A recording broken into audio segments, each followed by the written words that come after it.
So this is our development pipeline. This is the holy grail for me where all of the information is stored. This page is all of the features that we have completed, and we're starting to organize that by quarter. So people, if they have a need and don't remember when it was implemented, they can go back and see when it was implemented. But this is everything that is not yet to be implemented, but it's categorized by priority. So they can even see these are the newest things that have been completed, probably within the past 2 weeks. These are the things that are being tested right now, and probably in our development site, on our testing site, where my head of IT and development take a lot of time. We actually test everything together before pushing it live. Things in progress here really mean that they've been started on. They might be almost done, or they might just have gotten started, but they're being worked on and should be the next things to get pushed. Selected for development just means those are the next things that we're going to start working on. And then everything in the pipeline just means that is every other thing that's been requested, that's been brought up, that I've determined, that the team has determined needs to be built out and is prioritized by importance. You'll see that some of these things are highlighted in pink, and really all that means for me is that they just need to have more of a discussion before they get built. So some of these things highlighted here, they're bigger features. So I really probably will pull in specific people from the team and we'll have a full discussion on them before we build them out, just to make sure we're building it exactly how they thought it should be built.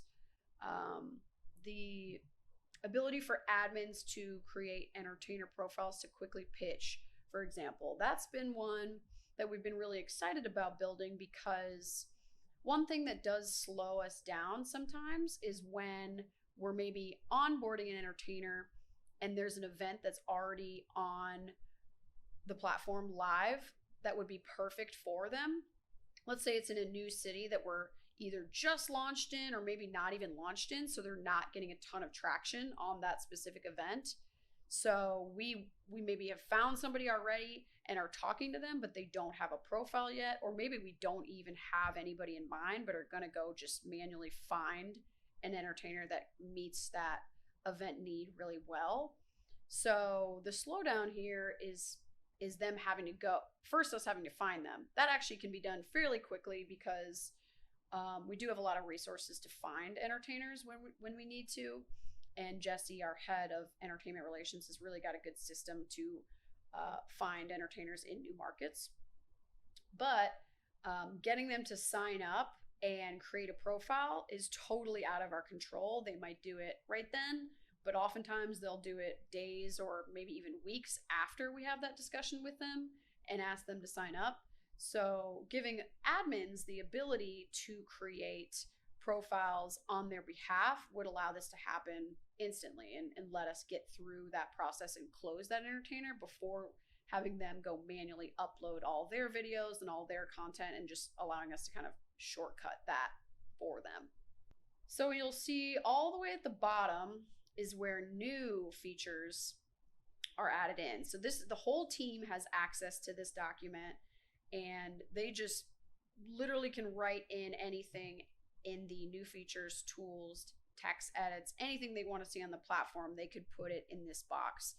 I often ask for as much detail as possible, and sometimes they'll be super detailed and say exactly what they're thinking, or sometimes they'll just say something that maybe we've already talked about, so I know what they mean and they don't have to be as descriptive. Maybe they've mentioned it in our Slack channel or in a call to me, and they've kind of explained why they're going to be adding this, so I don't necessarily need to go back and ask for that. But this is where they put new feature ideas, and I will then take each of these and prioritize them and put them in the pipeline somewhere.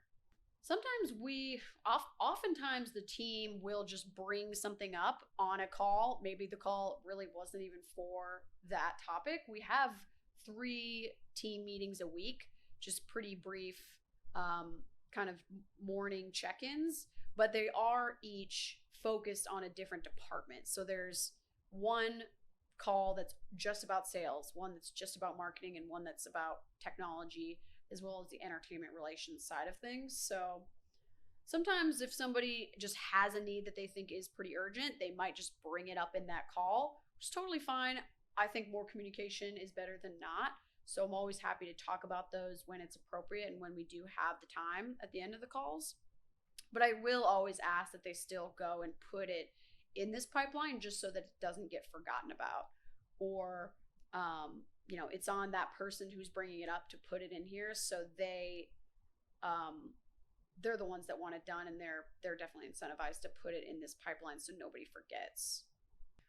So when we have meetings for these tasks highlighted in pink here, I'm really just trying to get that salesperson or a team member of mine who uploaded it to give as much detail and information as possible. So here's an example of something that we just had a meeting about. This task is requiring the entertainer to upload their W-9 when they're selected to perform an event. So right now, the process of collecting those W-9s for tax reasons, when we have to pay out all of the entertainers, is pretty cumbersome on our end. We just have to manually collect those every time they're booked. And a lot of times, many of them fall through the cracks. So it can be really tough when it's time to file taxes. So an easy solution there would be to just make the entertainer have to upload their W-9 when they create a profile, or at the very least when they're getting booked for an event. In this meeting, I definitely want to make sure that Lennon is involved on the sales side. She's constantly communicating with entertainers about the details of their event, when they need to be there, where they need to be, any other last minute logistics. So she's kind of the one that's just collecting these. And I would love to ask her about where she keeps them now, how she's collecting them, what is she saying to ask, what kind of text should we include in that email when we're asking them.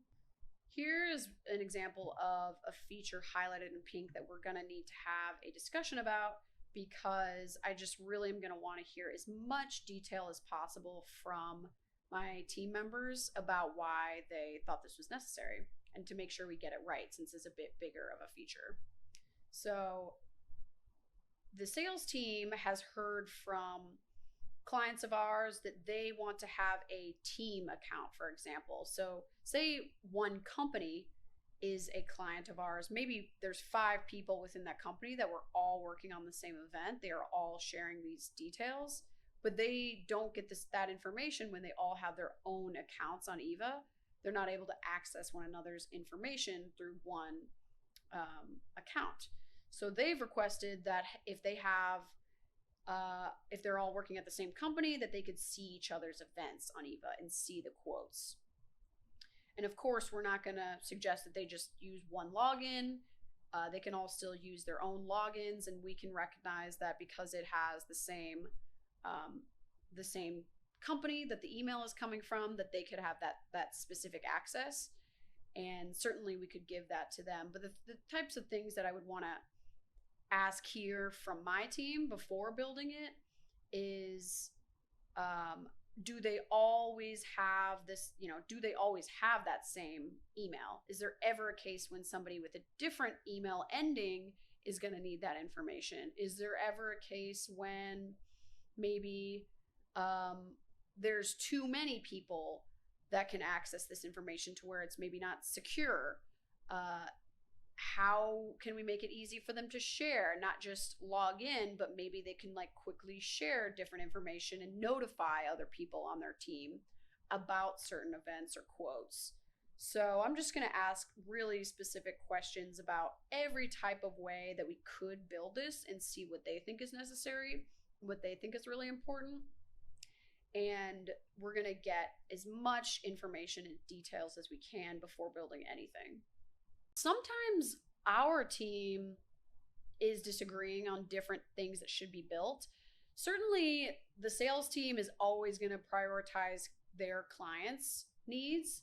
And though they're going to really be questioning and wanting to prioritize those needs, whereas entertainment relations is going to want to prioritize musicians and entertainers' needs. And I'm kind of in the middle trying to oversee everything and really think about what affects revenue and what is going to be the longest and hardest things to develop. So every once in a while, there is disagreements. And a lot of times it might be between our developer and somebody requesting a new feature. Let's say it's somebody in sales. So maybe somebody is requesting that, hey, let's build, like, we really need this. This is super important. This is a feature that me or the developer really has to say, that's actually really complicated and is going to take months to build. We probably can't prioritize it quite yet because that means there's 10 things that are not going to get built before then. So a lot of times, if there is disagreement, it's over the priority.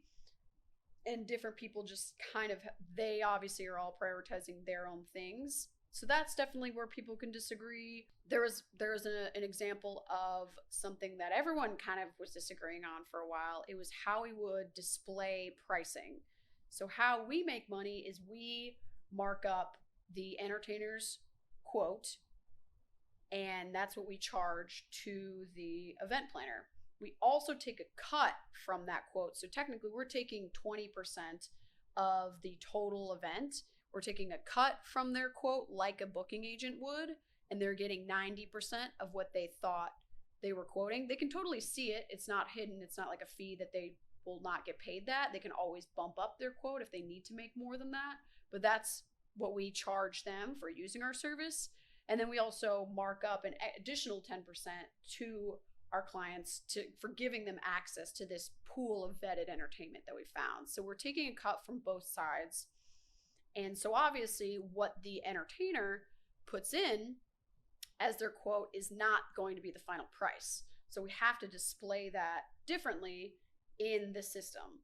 And so we've done a bunch of different ways. At first we would just mark it up by 10%, and it was, exactly what we would make, we would display. And then we talked about, showing the entertainer something different. We had a lot of different ideas, and our developer was really against showing anything that was different from what the entertainer quoted because they could discuss pricing in the chat. So he always was really big on just let them see what they actually quoted, and we'll just say everywhere, hey, we're marking this up, so this is not actually the price point. Because they could say, hey, will you play this for $1,000? And they'll say yes, but then when they're actually not paying $1,000 or getting paid $1,000, disconnect. So we, on the sales team, a different kind of approach was, let's just show them the final price point. They don't have to see the breakdown. They don't have to see the different fees. Let's just keep it easy for them. Even if they have a communication in the chat that's different, let's let them know that, hey, this pricing could be different than what you are chatting about. It's going to include our fee. We have to make money somehow. So let's include that. And that is what we ended up doing and trying now, but lots of discussion and lots of kind of disagreements on how that should work, how it could work, and also keeping in mind both sides of our marketplace, what's going to be the best experience for them. Something else we had to take into account was how we would display the event planner's budget to the entertainer. So before, we would just show them exactly the budget that the event planner put in. So if they said, my budget is $1,000, we would show them, hey, the budget for this is $1,000. And the issue there was all of the entertainers were pretty much just maxing out the budget, not including the fee that would be marked up. So every quote was ending up being over budget. So they're not thinking about the additional markup that they know is being charged. They're just thinking about the cut that they can see right in front of them being taken. So we also had to adjust. We had to go ahead and display a price point with that fee taken out, so they weren't always going over budget. And that was complicated too, because we wanted to be as transparent to everybody as possible, but not make it confusing as to like why they're seeing different price points. We wanted to make it super clear and obvious. This is exactly what it's going to cost for you, and this is exactly what you're going to make, entertainer. So now for entertainers, we display the pricing without that fee added, so they are not always going over budget. And for event planners, we're displaying the one fee that they're paying for everything, not including an additional fee and the cut taken out. They're just seeing the one price that it's going to cost them. That was probably multiple months of discussion, thinking it through. We had it the opposite way before, and we were seeing that it was just causing problems. We were seeing that entertainers were just really overcharging and going over budget every time, which wasn't a helpful thing for clients. They're saying, well, I'm giving you my budget, and why is every quote coming in higher than that? Like, I'm telling you, this is the max I can spend. So that was an issue for sure. And then in turn,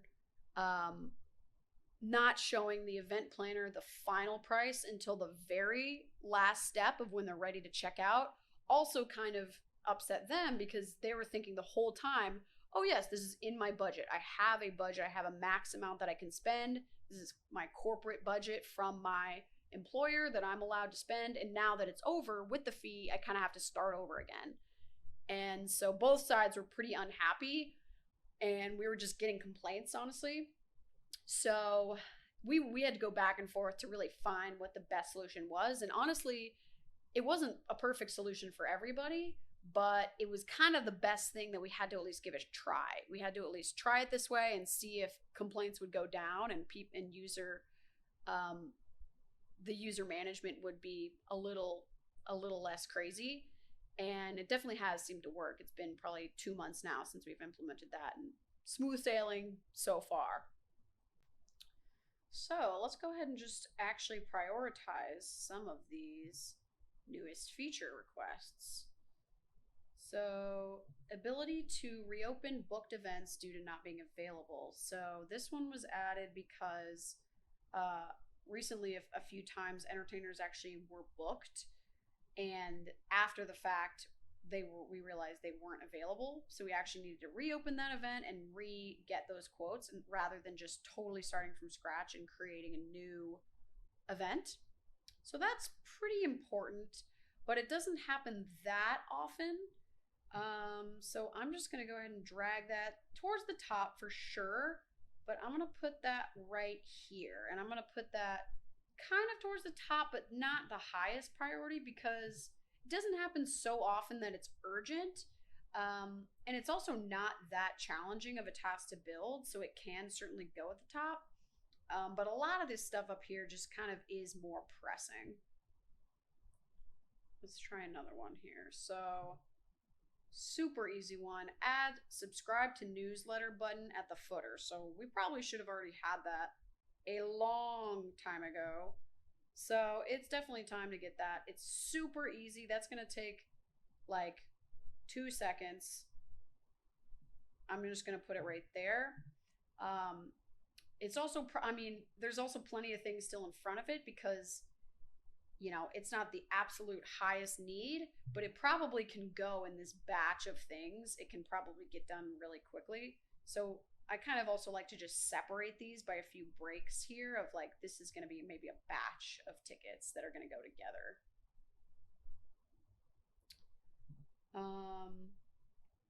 Another one, when you're on the entertainment page, have no location be the default. So let me just show you here. When you're on the entertainment page, it'll show the location, and the default is Nashville, where we started the company. That was the first location we ever had. So that is the default, to show acts from Nashville, not just anywhere. So certainly somebody who's not in Nashville is not going to necessarily want to see acts from Nashville, Tennessee. So that's also a pretty easy and fairly important one. I'm going to bring that even higher, because it actually could make somebody have a bad user experience. I'm going to put that right up top. Like, that is the third highest priority because it should be a really pretty quick fix. Doesn't take a lot of thought, but also could potentially have a bad user experience if they're looking at quotes and they don't even realize they're only seeing entertainers that are in Nashville, not just their location. And then finally, only letting entertainers select the band setup that client has selected for their quote. So an example of this is a client is only looking for solo singer-songwriters. So they don't want to see quotes for full bands. That's not what they're looking for. So artists that could do a full band shouldn't be able to submit a full band quote because that's not what this person is looking for. So before, we were only showing entertainers that meet that criteria.